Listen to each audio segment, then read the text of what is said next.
Hello everyone, this was my final game before 2300 ELO.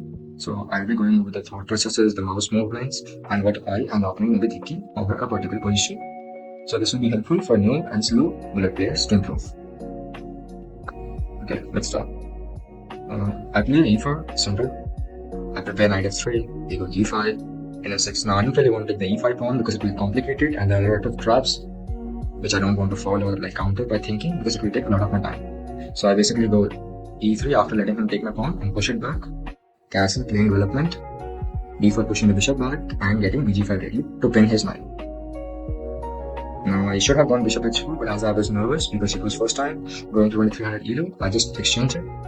Now here I have removed the exchange. Now I was supposed to go re1, but I took the wrong move. That is, I took the knight, which led to doubling of my queens and also exposing my g5.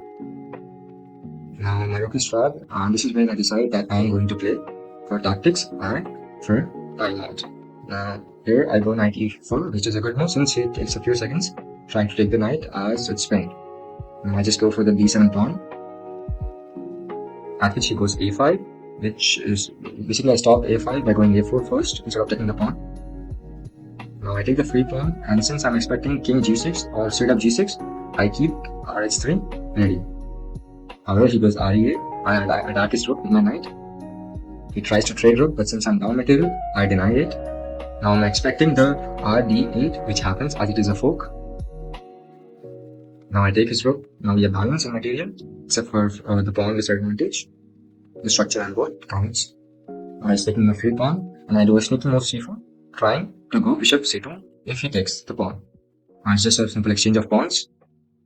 And now I just push this f3 pawn since it's been attacked, and I prepare a check because he's low on time, so I want him to move his king and take a bit of his turn on.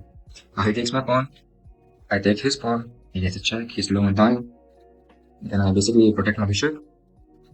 Now he goes ra2, I go king g3, which is a mistake because he could have gone bishop e5. Now basically he's playing random moves. Now he just landed his rook, and his passed pawn is dead, so basically he's just losing. I check him, throw his king back, and now I block his king's escape path by bishop g3. Now I'm just going for the re8 mate. Now here he gives me a free pawn. Now here he times out. However, if you look at it, after re6, if he moves his bishop, it's re8 mate. Or if he just goes king, then I just take his free bishop and then it's moving another few moves. So it's basically making safe. So that's how I reach 2300.